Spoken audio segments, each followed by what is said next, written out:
Ndoshta ishte bërë një rutinë që ne nuk ja ndinim unë të paktën. Nga ana ime nuk ndjen ndonjë mungesë emocionale.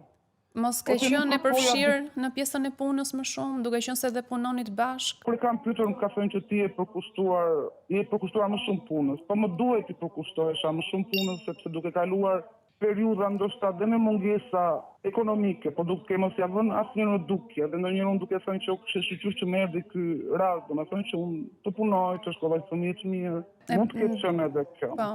E bëj këtë ndërhyrje se është një fenomen shumë i zakonshëm kur çiftet ndahen, siç e thash, në emotive dhe fizike, ato dy elementet kryesorë që i bën bashkë një çift. Kur janë vetëm fizik, pra bëhet kjo ndarja e detyrave, ti bëj këtë, unë bëj këtë, dhe quhen pak çift si biznes. Dhe pjesa emocionale nuk është e përfshirë më, ose mbaron në një moment dhe vijon edhe fokusohet e gjithë jeta e marrëdhënies vetëm tek përmbushjet ndoshta të njëri tjetrit që gjen tek puna.